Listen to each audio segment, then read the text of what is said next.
جب پوچھا گیا حضور یہ قربانیاں کیا ہیں، فرمایا تمہارے باپ ابراہیم کی سنت ہے، اور فرمایا کہ ان کو خوش دلی سے اللہ کی راہ میں قربان کرو۔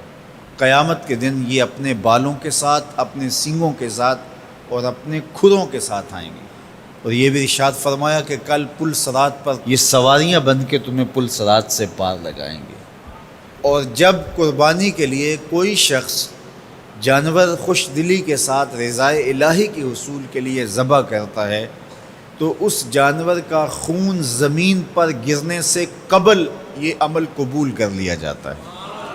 اور یہ بات بھی ذہن میں رکھیے گا کہ ایام نہر یہ 3 دن جو خون بہانے کے ہیں، 10، 11 اور 12 تاریخ، ان ایام میں آپ جو بھی عمل کریں، نماز پڑھیں اور دیگر صالح اعمال کریں، بہت قابل قبول ہیں اور اللہ ان کو قدر کی نگاہ سے دیکھتا ہے۔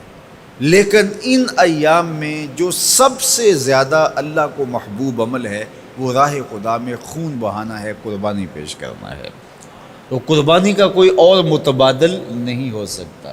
کچھ لوگ یہ فلسفہ ان دنوں کے اندر بیان کرتے ہیں کہ 20-50 ہزار کی قربانی کرنے کی بجائے اتنے اگر کسی غریب کو دے دیے جائیں تو اس کے 2-3 مہینے خیریت سے گزر جاتے ہیں، اور وہ گھر کے اندر جو ہے وہ ضرورت کی چیزیں ڈال لے تو گوشت تو 2-4 دن کے اندر کھایا پیا جاتا ہے، ختم ہو جاتا ہے۔ لیکن اگر اتنے پیسے کسی غریب کے گھر دے دیے جائے تو یہ اچھی بات ہے۔ تو اسلام کب اس عمل سے روکتا ہے؟ غریب کی مدد کیجیے، صرف عید کے دن ہی نہیں، مینڈے کی جگہ ہی نہیں، بلکہ اسلام تو راہ خدا میں جانور ذبح کر کے اسی جذبے کو بیدار کرنا چاہتا ہے کہ تمہیں گوشت کی ضرورت بھی نہیں تھی پھر بھی تم نے ذبح کر دیا، تو جہاں ضرورت ہوگی اور تمہاری ہمسائیگی میں، تمہارے اطراف میں جب کوئی غریب ہوگا تو پھر تم اس کے لیے ذبح کیوں نہیں کرو گے؟ اس کے لیے تم قربانی کیوں نہیں کرو گے؟ اِثار کیوں نہیں کرو گے؟ یہاں تو پھر بھی ہم گوشت خود کھا لیتے ہیں یا غرباء میں بانٹ دیتے ہیں، لیکن منا کی وادی میں جہاں لاکھوں قربانیاں پیش کی جاتی ہیں وہاں تو جانور کاٹ کے اس کو ذبح کر کے بس چھوڑ دیا، اس کے گوشت سے غرض ہی نہیں ہوتی۔ زیادہ تر حجاج ایسے ہوتے ہیں جن کو یہ بتا دیا جاتا ہے کہ تمہاری قربانی کر دی گئی ہے، اور وہ فون کال کے انتظار میں یا حکومت وقت کی جانب سے دیے گئے وقت کے بعد حلق کروا دیتے ہیں۔ تو انہوں نے نہ اپنا جانور دیکھا ہوتا ہے، نہ اس کو ذبح ہوتے دیکھتے ہیں، تو صرف انہیں ٹائم بتلا دیا جاتا ہے یا ان کو کال کر دی جاتی ہے تو یہ ان کے لیے کافی ہوتا ہے۔ تو وہاں تو گوشت کھانا بھی مقصود نہیں، تو صرف اللہ کی رضا کے لیے جانور ذبح کرنا۔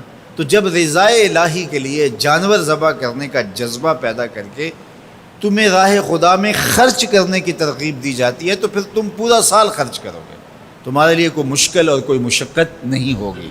لیکن اگر تم جو ہے وہ اس جذبہ خیر سے نور حاصل نہیں کرو گے تو پھر تمہیں یہ دولت نصیب نہیں ہوگی۔ تو سب سے افضل عمل ان 3 ایام کے اندر جو بتایا گیا وہ یہی ہے کہ راہ خدا کے اندر خون بہانا ہے۔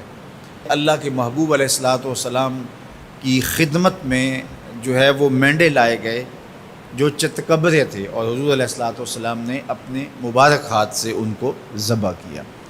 تو عید قرباں یہ ایثار کی عید ہے، یہ قربانی کی عید ہے، اور اسلام ہمیں قربانی سکھاتا ہے۔ اسلام لمحہ لمحہ قربانی ہے، ایک ایک ساعت اسلام قربانی کا نام ہے، اور ہمیں درس زندگی یہی دیا جاتا ہے کہ ہم قربانی سے اپنی زندگی کو عبادت کریں۔